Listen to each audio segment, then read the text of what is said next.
Hey, I'm Scott Ferrell, and welcome to this episode of What's Your Problem? Remember to like and subscribe. If you like the topic today, you're probably going to want to share it. I know it's not for you, but it could be for somebody you probably know. Now, today's topic, we're going to go over customer service nightmares.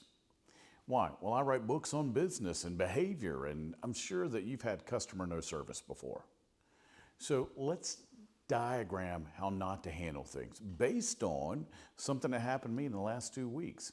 My wife and I joined a country club in the North Georgia area about 3 years ago.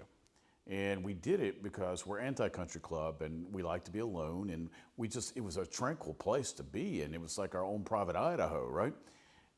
But we had some things going on in the club and behaviors that were being allowed that were not good. I mean, behaviors that wouldn't be allowed anywhere. Even a beer bar in the middle of nowhere that's got a jukebox deal where people punch each other in the face every night. Behaviors that shouldn't have been allowed. It's language. It starts stuff that starts with a C and an M and an F and on and on and on out of one particular individual.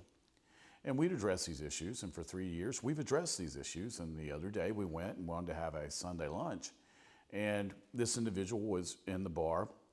We were in a dining room with the Lost Boys. I like to call them the Lost Boys. It's guys who never grow up. Women always want to tell me about the Lost Boys, right? Group of Lost Boys, all topping it off at the top of their lungs and drinking as fast as they could and been playing golf. That's fine in the men's locker room, not where I can hear it in the dining room, especially with my wife and where there's women. And nobody could get them to be quiet. There was no manager on duty, unfortunately. And so we went to a private dining room and we were able to tune it out. And then I found out it was this individual.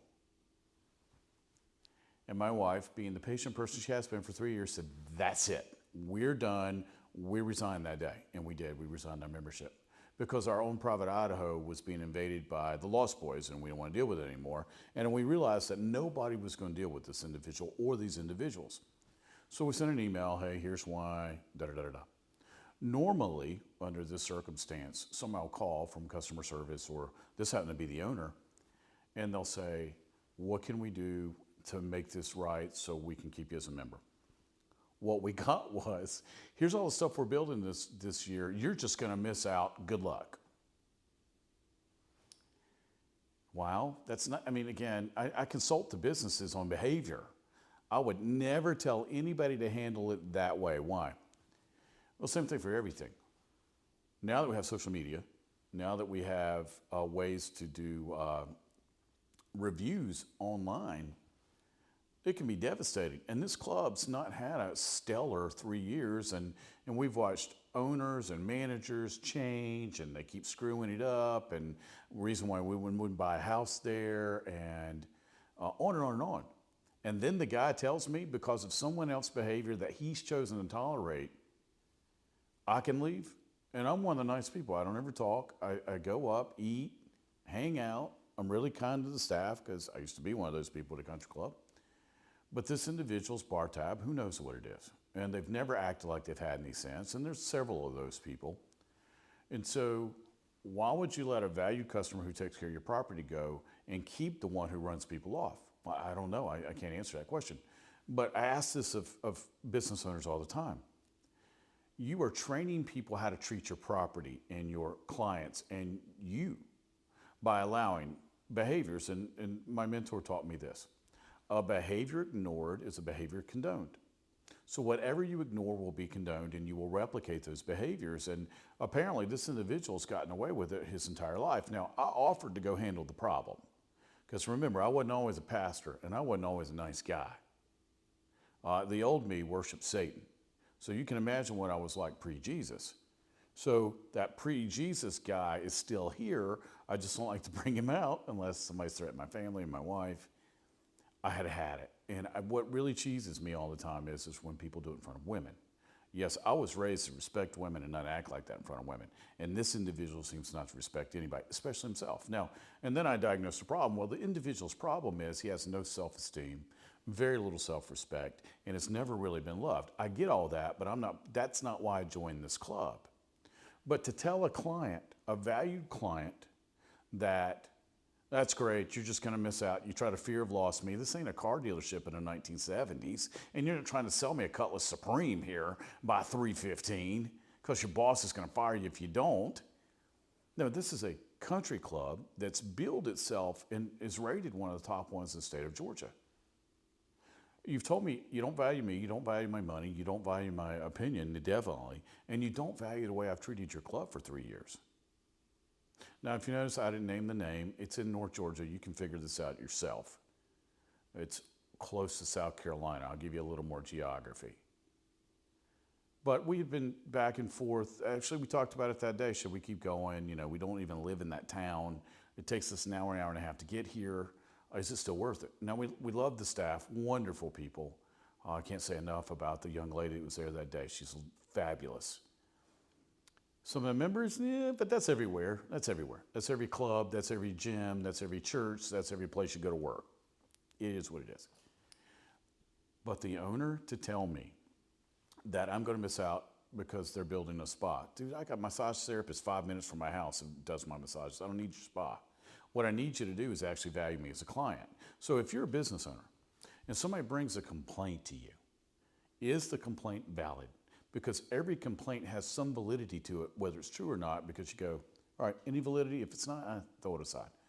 But if there is validity there, you might want to listen, because if one person feels that way, it's just like I used to be a high school teacher. If one person had the question, 20 other kids had it. They just didn't have the nerve to stick their hand up in the air and ask. If I have this complaint, which I know I do, almost every single person and staff member that I've spoken to at this club had the exact complaint. And at no time over the whatever years we've been there did anybody want to deal with this.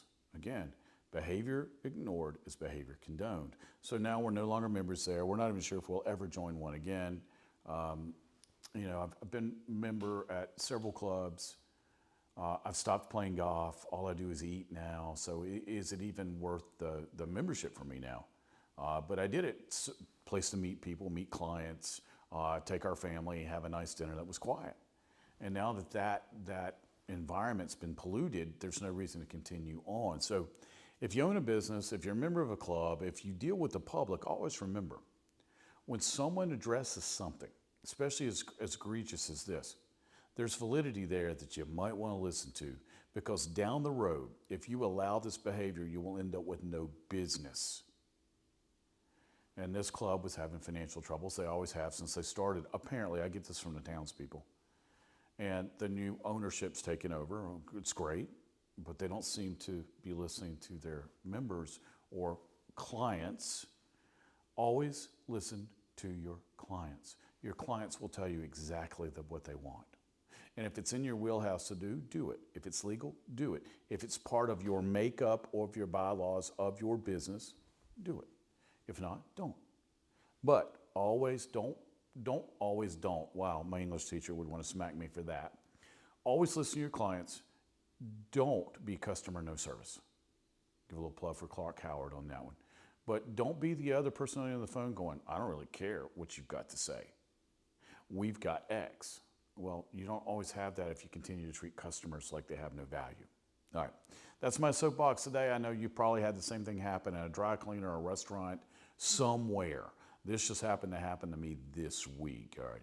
If you have any questions, you can always look me up on my website. There you go. Word's website. It took a little second there. ScotFerrell.com, ScotFerrell.com. Also on Instagram, Facebook, most of the social media platforms. Also on YouTube, probably where you're watching me now. So remember, subscribe and like. And then I know it's not you, so let somebody else watch this video that you know needs it. All right. Take care. I'll see you next time.